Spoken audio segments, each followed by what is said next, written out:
Hello, everybody. Good afternoon. How are you doing today? Today, we're talking about a few things. We're talking about the Sunday games, the Sunday Premier League games, the Manchester United Arsenal, the Chelsea Crystal Palace, and the Nottingham Forest Brentford game. So, and we'll be talking about a little bit of transfer news. So, let's get on to it. Now, first things first, before we start, please like the video and subscribe to the YouTube channel. Thank you. So, now, the Arsenal Manchester United game, the way it went down, it was very, very boring and not as lively that would want two great rivals in the Premier League to play against each other. It's a rough start for Manchester United and a rough start for Arsenal because the fixtures was very, very hard. It's not easy. I forget about whatever you want to say that Manchester United were 15th in the Premier League table last season. It's not still easy to beat Manchester United. They're still a very good team with very good players. I mean, players that can score up to 50 goals combined together in the Premier League. Once you add Bruno Fernandes, Cunha, and Buemo, I mean, those guys can produce 50 goals on their own. They are very good. So the game wasn't great for either side. I know Manchester United played better, but I don't think either side played well. I think Arsenal was lucky to win the game with that header and a mistake from Bayinda, Manchester United goalkeeper. It's a pity that Manchester United does not understand the importance of a goalkeeper yet. I mean, they had to lose one game in the Premier League before realizing that, oh, we have a goalkeeper situation. Onana is not good enough. Bayinda is not good enough. Heaton is not good enough. I mean, the three goalkeepers that Manchester United have, they are not good enough. Manchester United asked for a loan deal for Dibu Martinez maybe a month ago during the transfer window, and it was declined by Aston Villa, of course. Why shouldn't it be declined? Why would Aston Villa loan a goalkeeper and get him back maybe after a year if Manchester United refuse to buy him, whether it comes with obligation or an option to buy, they can get him back. So I think it's better if they are going to sell the keeper or they don't sell him at all. So, and he's a very good goalkeeper. Donnarumma is in the market, but he's not linked to it. Manchester United, apparently he'll be going to Manchester City, hoping after Ederson goes to Galatasaray, that's the domino effect. But Manchester United should be bidding for Donnarumma. They should be in talks with the player, Donnarumma, and PSG to see how they can get that goalkeeper on their side or get Dibu Martinez. Or there should be Diogo Costa that is in Porto. Diogo Costa, the Portuguese goalkeeper. I think it can be used. But Manchester United, unfortunately, they are not thinking. I mean, getting Sesko, Buemo, Acuna, very good combination. But instead, they are trying to get a midfielder, Baliba, that's not even for sale. I was saying that Kobe Mino can play that role for you. We saw Casemiro and Bruno Fernandes in the middle of the park. They don't do well together, and we know that Bruno Fernandes must start for Manchester United. He's Amorim's favorite. He must start no matter how badly he plays. He must start the next game for Manchester United. So it leaves only one option open, which is the Casemiro one. And Casemiro is not playing very well. He brought in Ugarte yesterday as a substitute, and he didn't really have a good game. But in his defense, both Arsenal and Manchester United did not have a good game. So I can't single one player out and say this player was poor, except the Manchester United goalkeeper that should have dealt with that situation the way Raya dealt with his own. So you see, goalkeeping error cost Manchester United the game. So Manchester United needs to focus on getting a new goalkeeper instead of looking for more flashy players to buy, like Baliba. So, and Brighton have said not for sale. So from the Arsenal point of view, although in Manchester United side, Buemo, Cunha, they played very well. Sesko did not get enough game time because he's still new to the team. They didn't buy him on time. They bought him late in the window, and he had to come in from the bench. He couldn't start the game. Maybe you could have had more effect there. Now let's talk about Arsenal. You see, Gyökeres had a very poor game, and it's not his fault because Saka was quiet. Martinelli was not really there. Odegaard tried. I think Odegaard played a good game. I don't think any Arsenal fan that is singling out Odegaard is in his right mind. Forget about what Tony Adams said that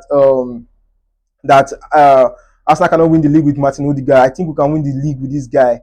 And you don't expect Martin Odegaard to score you 20 goals. His work is to provide assist, and we didn't have a good number 9 for 2 seasons. We had Kai Havertz.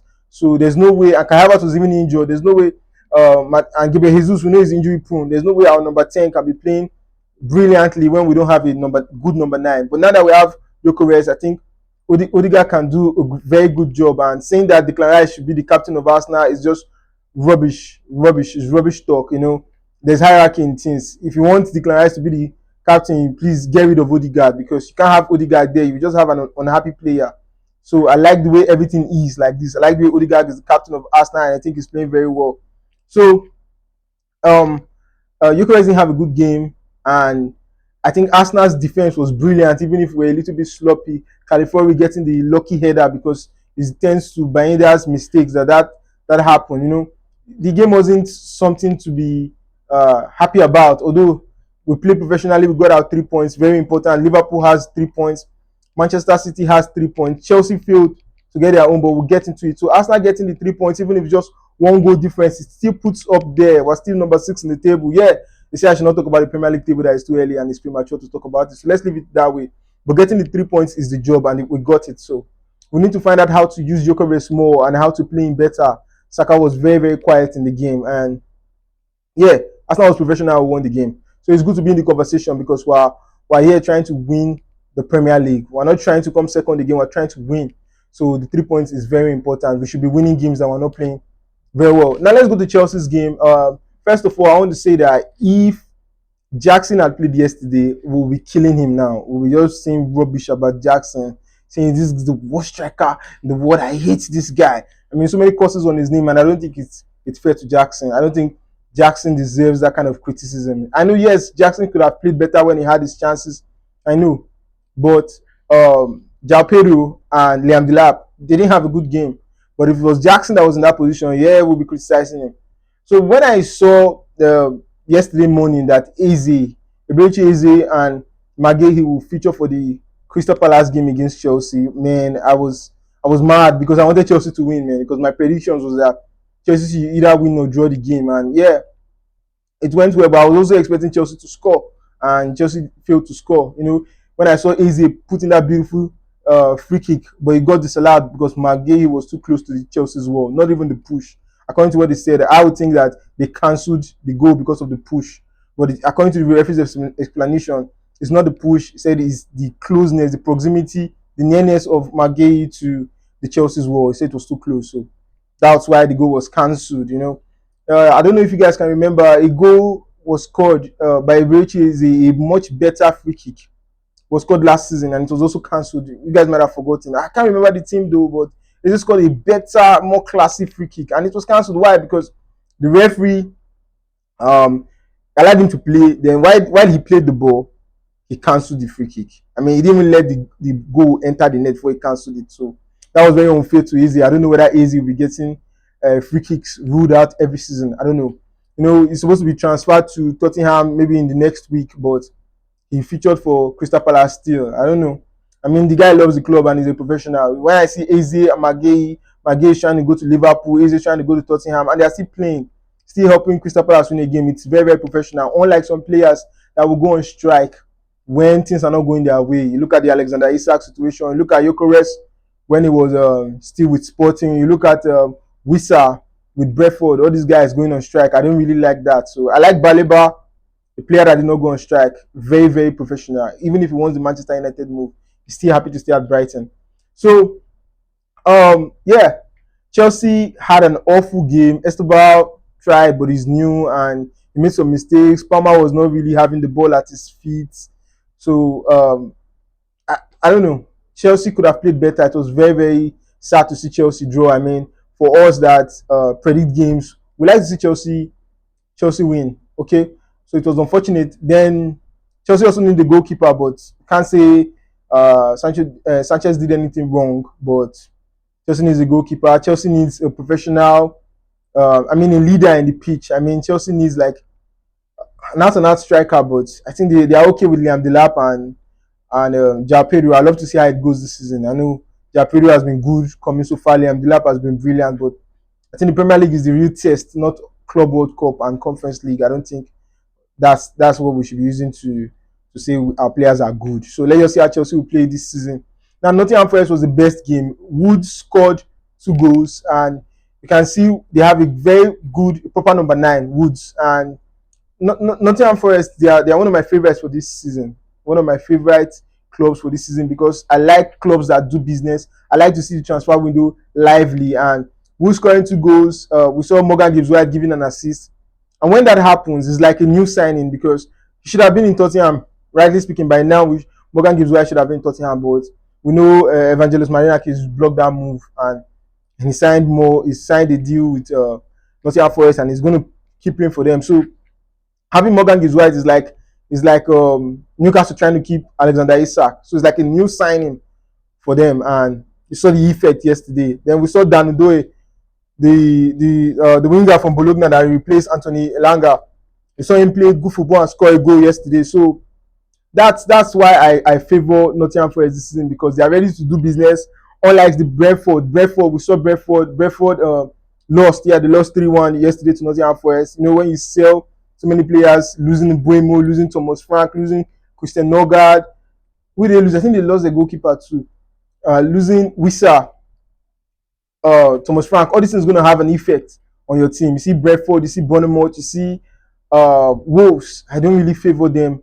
I don't really favor them in this coming season. And I would like to see Sunderland stay up. Sunderland, and I'm curious to see how Leeds perform.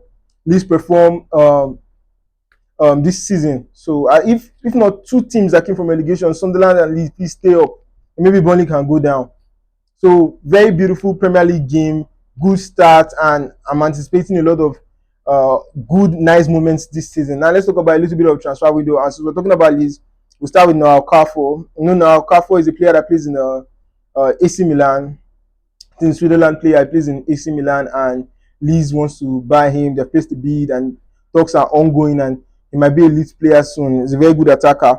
Then let's talk about more transfers. Transfer Leon Bailey to AS Roma. It seems like is progressing positively, and very soon he might be an AS Roma player from Aston Villa.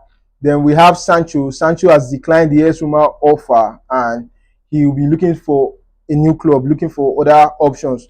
I just think Jadon Sancho should go to Saudi Arabia, because I don't know if he refused money from Chelsea, because Chelsea asked him to take a pay cut, and it's not like the pay cut is like very, very bad. I mean, maybe it would have to be earning like 180k a week, on like that 250k is getting every week.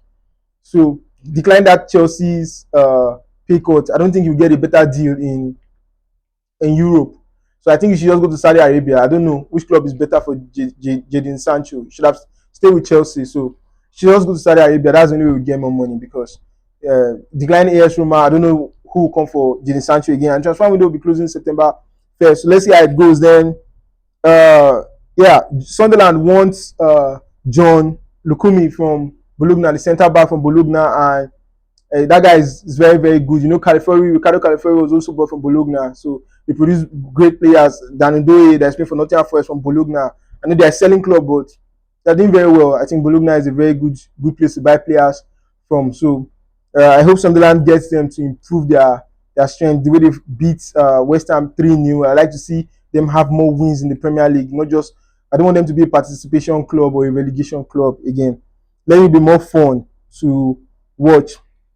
Okay, then Spence signs a new deal for Tottenham Hotspur. Nice one, Spence. You know, I think he has been one of the most brilliant left backs in the Premier League. Just that Tottenham were losing games last season. That's why he's underappreciated. But I think Tottenham Hotspur is going to do so well. They might be the dark horse of this season. They're going to do so well this season.